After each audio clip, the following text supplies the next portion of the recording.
The sea air is thick with the scent of salt and adventure as the thousand sunny cuts through the waves.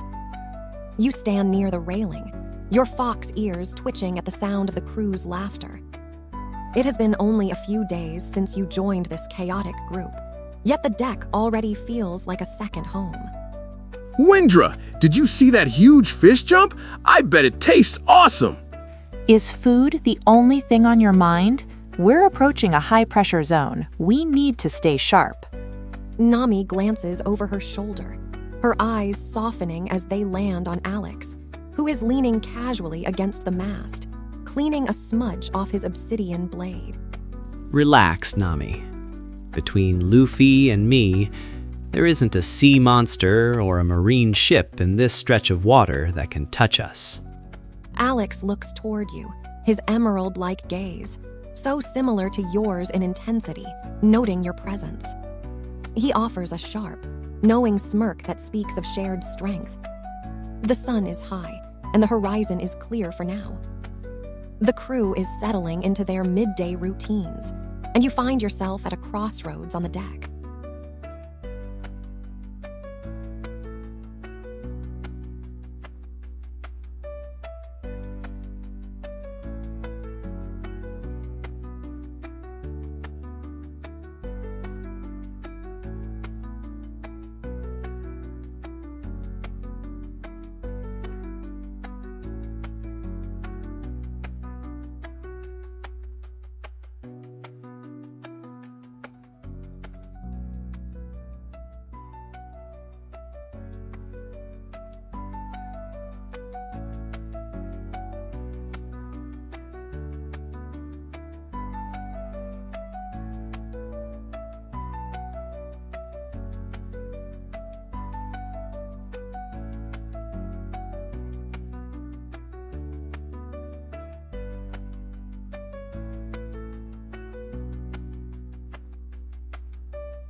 You push off from the railing and trot over to the front of the ship, your white-tipped tail swishing with amusement.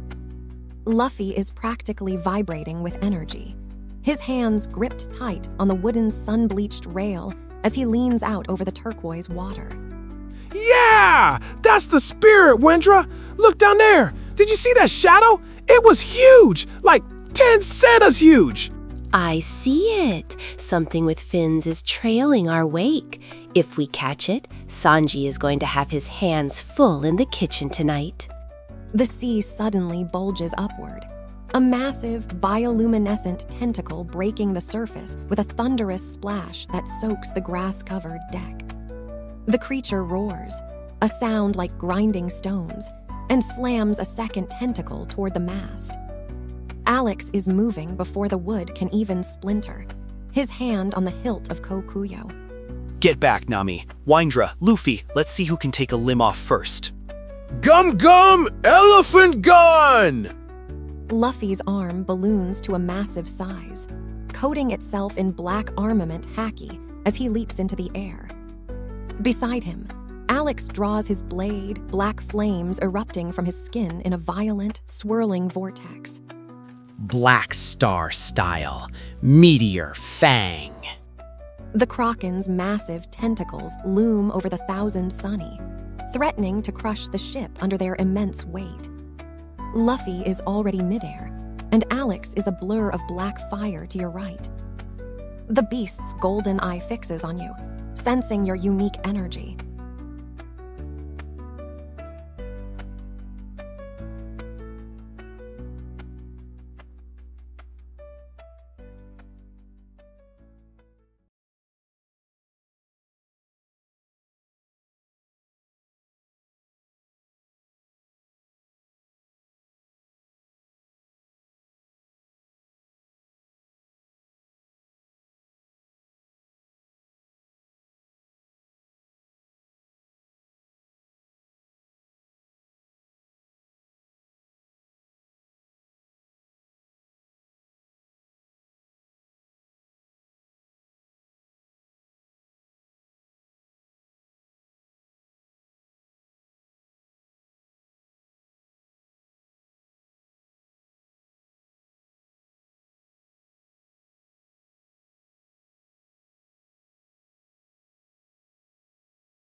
The Kraken's massive, suction-cupped limb slams into the deck, narrowly missing the mast as the ship lurches violently.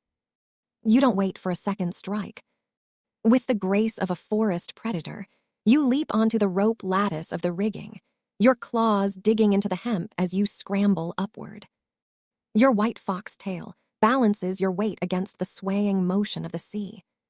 Keep its attention down there, Alex. I'm going for the head. Below you, Alex becomes a cyclone of obsidian fire. He parries a lashing tentacle with Kokuyo, the black flames hissing as they meet the cold seawater. Got it! Don't miss, Wyndra! The massive cephalopod rises further out of the depths, its golden eye, larger than a carriage, focusing with predatory malice on the tiny rubber man bouncing off its skin. You reach the top of the crossbar, the wind whipping your white hair as you look down at the exposed, pulsing mantle of the beast.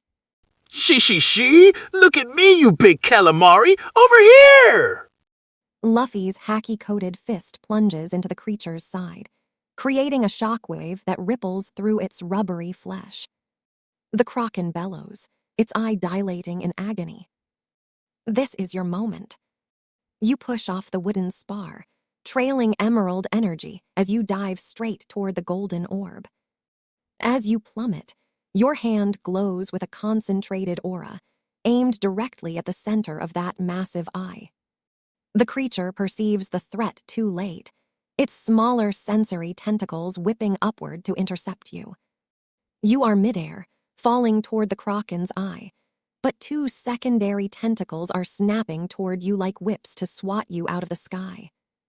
To your right, Alex is already leaping, his blade wreathed in black flames, ready to intercept them if you signal him, or you can push through the pain to finish the strike yourself.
The wind whistles past your fox ears as you plummet, the gargantuan golden eye of the sea kraken filling your entire field of vision.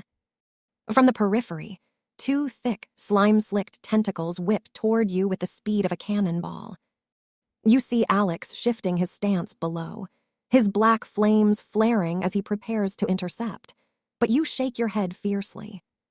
There's no time for a rescue, only the strike. Don't stop! I've got this!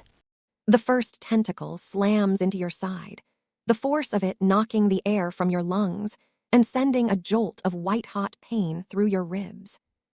You grit your teeth, using the very momentum of the blow to spin your body deeper into the dive.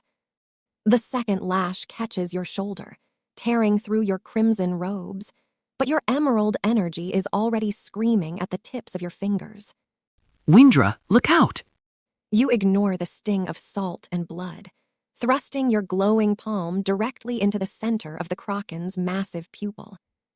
The emerald burst detonate upon impact, a shockwave of pure spiritual force rippling through the creature's jelly-like eye.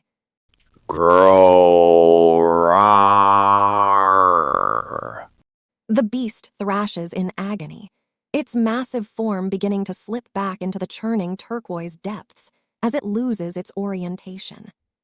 You are flung backward by the recoil, soaring through the salty spray until a pair of strong, soot-stained arms catch you midair. Alex skids across the grass-covered deck, bracing his boots to absorb your momentum, his black coat billowing around you both.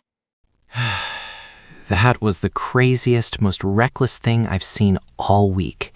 And I live with Luffy. He sets you down gently, his hand lingering on your waist for a heartbeat longer than necessary as he checks the bruises forming on your shoulder. Luffy is already cheering by the railing, waving his straw hat at the retreating shadow in the water.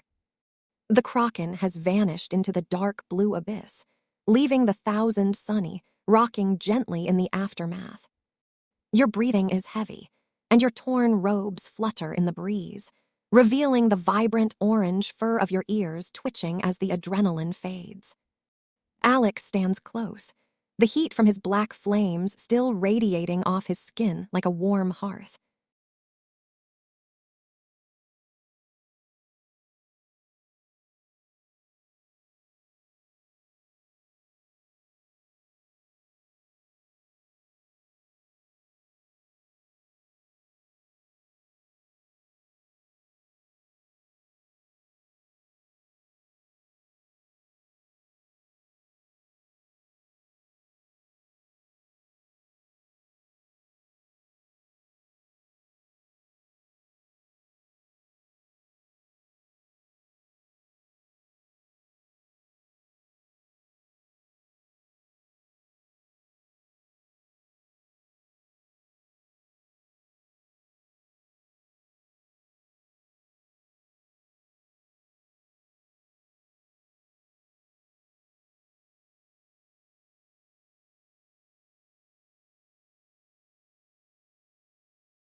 The heat radiating from Alex's skin is a comforting contrast to the cold sea spray clinging to your fur. You lean your weight into his steady frame, your white-tipped tail curling slightly around his leg as you look up at him through messy white bangs. The adrenaline is still humming in your veins, but his presence acts like an anchor in the shifting tides. I wasn't worried about the fall. I knew you'd be right there to catch me, Alex. You're far too observant to let a lady hit the deck that hard. Alex's smirk softens, turning into something more genuine and private. His thumb brushes against the leather of your belt, his dark eyes searching yours with an intensity that has nothing to do with the battle they just finished. Careful, Wyndra. If you keep trusting me like that, I might start thinking you actually like having me around. Oh, please. If you two get any closer, you'll start a fire that even the logia fruit can't explain. Alex, stop hovering and help Luffy tie down the loose rigging. Nami shakes her head, her orange hair catching the sunlight as she marches toward the helm to check the log pose. Luffy is already tangled in a mess of hemp rope near the bow, laughing as he tries to lasso a passing seagull. Hey, Alex! This bird looks like it's made of meat! Come help! Alex chuckles, finally letting his hand slip from your waist, though his gaze lingers on the tear in your crimson robes where the tentacle struck. Duty calls, but don't think I'm done checking on those bruises later. Meet me by the mast once we've cleared this zone. Alex turns to join his brother, his black coat fluttering like a shadow in the wind. You stand on the grass-covered deck, the sun warming your back as the 1,000 sunny stabilizes. The danger has passed, but the spark between you and the black flame swordsman is only growing brighter.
You shift your weight, a sharp wince catching in your throat as the adrenaline finally drains away, leaving the dull throb of a bruised shoulder in its wake. Your fox ears flatten against your white hair, and you look at Alex with a playful, lopsided grin that masks the sting. You know, Alex, I've heard your black flames can burn through just about anything. Do you have any medicinal versions of that fire? Maybe something to cauterize the soreness out of this shoulder? Alex stops in his tracks, his hand falling away from the rigging. He turns back to you, his dark eyes tracing the jagged tear in your forest green robes. A faint, controlled wisp of dark smoke curls from his fingertips, not violent like it was during the fight, but steady and warm. My flames usually destroy Wyndra, but if I control the output, I can generate enough concentrated heat to act like a poultice. It's a bit unconventional, but I've used it on myself after a long night of training. He steps closer again, his tall frame momentarily blocking the sun and casting you in his shadow. He reaches out, his fingerless black gloves brushing the edge of your torn sleeve. It'll be hot, probably hotter than anything Chopper would recommend. You sure you want to try the Black Inferno brand of first aid? I think I can handle a little heat from you, Alex. Don't hold back on my account. He nods, his expression turning focused. He places his palm flat against your injured shoulder, hovering just a fraction of an inch above the skin. Slowly, a faint, obsidian glow begins to radiate from his hand. You feel a wave of intense, dry heat sink deep into your muscles, bypassing the skin to target the ache beneath. It's overwhelming for a second, making your tail fluff up in surprise, but then the tension in your shoulder simply melts. The heat from Alex's hand lingers even after he pulls back, the obsidian glow fading into the salty air. He's standing remarkably close, his scent, a mix of ozone, old parchment, and wood smoke filling your senses. Luffy is still shouting about meat in the distance, but here, near the mast, the world feels strangely quiet.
The intense heat of the black flames recedes, leaving behind a deep, soothing thrum in your muscles that makes your emerald eyes flutter for a moment. You shift your shoulder, testing the range of motion, and find the sharp bite of the kraken's strike has been replaced by a lingering, addictive warmth. You look up at Alex, your white fox ears perking up with a sudden, playful spark of mischief. That touch of yours is surprisingly effective, Alex. I feel like I could take on another 3 krakens now. Do you offer full body treatments? My back is still a bit tense from all that rigging climbing. Alex's hand freezes midair, his fingers curling slightly as a dark flush creeps up his neck, contrasting with the soot on his skin. He lets out a low, rough chuckle, his gaze dropping to your lips for a fraction of a second, before meeting your eyes with a heat that has nothing to do with his devil fruit. Careful, Wyndra. A full-body treatment with my flames requires a lot of concentration and very close contact. I'm not sure the deck of the Sunny is the right place for that kind of therapy. He leans in, his chest nearly brushing against yours, the scent of his leather coat and the metallic tang of his meteorite blade Kokuyo surrounding you. But if you're offering to be my patient later tonight, I might be able to find a more private corner of the ship. Hey, why is it getting so hot over there? Are you guys cooking something without me? Luffy bounds over, his straw hat bobbing as he looks between the two of you with wide, oblivious eyes. Alex clears his throat, stepping back just enough to break the intimate circle, though his eyes remain fixed on yours.